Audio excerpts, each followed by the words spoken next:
Welcome to BRK health. This is స్వీయ వర్మ. ఈ రోజు నేను మీతో ఒక చాలా ముఖ్యమైన ఆరోగ్య సమస్య గురించి మాట్లాడబోతున్నాను. మనలో చాలా మందికి ఎప్పుడూ ఒకసారి బరువు పెరిగిపోతుంది. అయితే కొంతసేపటికే సడన్గా అంటే అకస్మాత్తుగా బరువు పెరగటం చాలా రిస్క్ఫుల్ సంకేతం కావచ్చు. సడన్గా శరీర బరువు పెరగటం అనేది చాలా మందికి ఒక సమస్యగా కనిపించవచ్చు. కానీ ఇది చాలా సందర్భాల్లో గుండె సంబంధిత సమస్యలకు ముందస్తు హెచ్చరికగా ఉండొచ్చు. మన గుండె శక్తివంతంగా రక్తాన్ని శరీరంలో పంపటంతో మన జీవక్రియలు సక్రమంగా నడుస్తాయి. కానీ గుండె బలహీన పడిపోయినప్పుడు లేదా హార్ట్ ఫెయిల్యూర్ అంటే గుండె వైఫల్యం చెందినప్పుడు గుండె రక్తాన్ని సరైన రీతిలో పంపలేకపోతుంది. దీనికి కారణంగా శరీరంలోని వేర్వేరు భాగాల్లో ద్రవాలు నిల్వ అవుతాయి. దీనివల్ల ఒత్తిడి పెరిగి కాళ్ళు, మోకాళ్ళు, చేతులు మరియు ముఖం ఉబ్బిపోవటం మొదలవుతుంది. ఇదే సడన్గా బరువు పెరగటానికి ముఖ్య కారణం అవ్వచ్చు. ఇలాంటి పరిస్థితిలో శరీర బరువు మామూలుగా కంటే కొన్ని కిలోల పాటు ఎక్కువగా పెరుగుతూ ఉంటుంది. దీనితో పాటు పొట్ట నిండిపోయినట్టు అనిపించటం, ఊపిరితిత్తుల్లో నీరు నిలిచిపోయినట్లుగా, ఊపిరితిత్తుల్లో సమస్యలు రావటం, నిద్రలో ఊపిరి తీసుకోవటంలో ఇబ్బంది రావటం, ఎప్పుడూ అలసటగా ఉండటం, శక్తి తగ్గిపోయినట్లుగా అనిపించడం వంటి లక్షణాలు కూడా ఉండొచ్చు. సడన్గా శరీర బరువు పెరగటం అనేది ఒక్కసారి గమనించకుండా వదిలేస్తే అది మన ఆరోగ్యానికి పెద్ద ప్రమాదాన్ని తలపెడుతుంది. సాధారణంగా మనం బరువు పెరిగే కారణం అధిక ఆహారం, వ్యాయామం లేకపోవటం, జీవనశైలి మార్పులు అని భావిస్తాం. అయితే కొన్ని సందర్భాల్లో ఈ బరువు పెరగటం గుండె సంబంధిత సమస్యల హెచ్చరికగా ఉండొచ్చు. గుండె పనితీరు తగినంతగా లేకపోవటం వల్ల శరీరంలో రక్త సరఫరా తగ్గి ఆక్సిజన్ లోపం కలుగుతుంది. దీనివల్ల శరీరంలోని భాగాల్లో ద్రవం నిల్వైపోతుంది.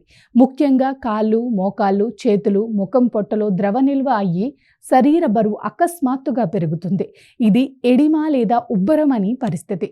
ఈ ద్రవం నిల్వ కారణంగా మన శరీరం సాధారణంగా ఉండే కన్నా ఎక్కువ బరువు అనిపిస్తుంది. అంటే దీంతో సహజంగానే మనలో భయం, ఆందోళన పెరిగిపోతాయి. ఇప్పటికిప్పుడు ఈ బరువు పెరుగుదలతో పాటు శ్వాస తీసుకోవటంలో ఇబ్బంది, నిద్రలో ఆక్సిజన్ తక్కువగా లభించటం, అలసట ఎక్కువగా ఉండటం, పొట్ట భరించకపోవటం వంటి లక్షణాలు గుండె సమస్యల హెచ్చరికలు కావచ్చు. గుండె తగినంత బలంగా పనిచేయకపోవటం వలన రక్తం సరిగ్గా గుండె నుండి బయటకు పంపబడక శరీరంలోని ఊపిరితిత్తుల్లో నీరు నిలిచి ఊపిరితిత్తుల్లో సమస్యలు రావటం ప్రారంభమవుతుంది. అలాంటి పరిస్థితుల్లో మన శ్వాస తీసుకోవటంలో తీవ్ర ఇబ్బందులు ఏర్పడతాయి. కొన్నిసార్లు నిద్రపోతున్నప్పుడు కూడా ఊపిరి తీసుకోవటంలో ఇబ్బంది కలుగుతుంది. దీనిని పారాక్సిస్మల్ నైట్రల్ డిస్మియా అంటారు. అంటే ఇలాంటి సమస్యలు ఎక్కువగా కనపడినప్పుడు వెంటనే వైద్యులను సంప్రదించడం చాలా ముఖ్యమండి. గుండె సంబంధిత సమస్యల నిర్ధారణకు బిఎన్పి టెస్ట్ అంటే ఎకోకార్డియోగ్రాఫ్, ఈసీజీ మరియు రక్త పరీక్షలు చేయించాలి. ఈ పరీక్షలు గుండె పనితీరు, రక్త ప్రవాహం, గుండె గదుల స్థితి, ఇతర కీలక అంశాలను వివరంగా చూపిస్తాయి. గుండె పనితీరు తగ్గిపోవటాన్ని నిరోధించడానికి, గుండె బలహీనతను తగ్గించడానికి వైద్యులు వివిధ మందులు సూచిస్తారు. ఉదాహరణకు డయూరెటిక్స్ మందులు ద్రవాన్ని శరీరంలో నుంచి బయటకు తీసివేస్తాయి. అలాగే ఏసీఈ ఇన్హిబిటర్స్, బీటా బ్లాకర్స్ వంటి మందులు గుండె పనితీరు మెరుగుపరచడంలో సహాయపడతాయి. అయితే మందులతో పాటు జీవనశైలి మార్పులు కూడా చాలా అవసరం.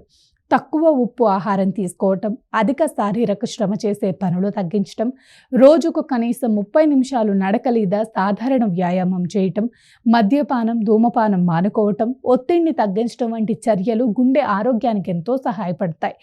నీటి సేవ నియంత్రించడం కూడా ముఖ్యం. ఎందుకంటే నీరు ఎక్కువగా తాగితే శరీరంలో ద్రవం నిల్వ మరింత పెరిగే అవకాశం ఉంటుంది. గుండె సమస్యల ప్రతిఘటనలో మన మనసు స్థితి కూడా చాలా పాత్ర పోషిస్తుంది. ఎక్కువ ఒత్తిడి, ఆందోళన, నిరంతర ఉత్కంఠ మన హార్ట్ బీట్ని ప్రభావితం చేస్తాయి. అందుకే ధ్యానం, యోగా, శ్వాస నియంత్రణ పద్ధతులు పాటించడం ద్వారా ఒత్తిడిని తగ్గించవచ్చు. మనసు ప్రశాంతంగా ఉంచుకోవటం అవసరం. హార్ట్ ఫెయిల్యూర్ వంటి పరిస్థితులు ఎక్కువగా రావచ్చు. ముఖ్యంగా కుటుంబంలో గుండె సంబంధిత సమస్యలున్నవారు, అధిక బరువు ఉన్నవారు, మధుమేహం, రక్తపోటు వంటి అనారోగ్యాలతో బాధపడేవారు మరింత జాగ్రత్తగా ఉండాలి. సడన్ బరువు పెరుగుదల కనిపిస్తే దానిని ఎప్పటికప్పుడు గమనించి వైద్య పరీక్షలు చేయించుకోవటం అవసరం. కేవలం సడన్ బరువు పెరగటంగానే కాకుండా దానితో పాటు శరీరంలో ఏర్పడే ఎడిమా, ఉబ్బరం, అలసట, శ్వాసలో ఇబ్బంది, నిద్రలో అసౌకర్యం వంటి లక్షణాలను కూడా గుర్తించి వెంటనే డాక్టర్ల సహాయం తీసుకోవటం చాలా ముఖ్యం. వీటిని పట్టించుకోకుండా వదిలేస్తే గుండె సమస్యలు మరింత తీవ్రమవుతాయి. చివరికి గుండె పనితీరు పూర్తిగా మాయమవటం, శరీరంలో రక్త ప్రవాహం సరిగ్గా లేకపోవటం వంటి మృతికి దారితీసే చేసే పరిస్థితులు కూడా ఏర్పడవచ్చు.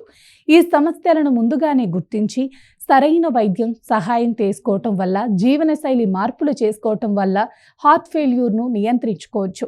అందుకే ఆరోగ్య పరీక్షలు, సమయానికి వైద్య సలహాలు తీసుకోవటం, ఆరోగ్యకరమైన ఆహారం, సరైన వ్యాయామం అలవాటు చేసుకోవటం అత్యంత అవసరం. ఈ అంశాలపై ప్రజలలో అవగాహన పెంచడం, కుటుంబ సభ్యులను, విద్యార్థులకు, సమాజానికి ఈ సమాచారాన్ని అందించడం చాలా ముఖ్యమని నేను భావిస్తున్నాను.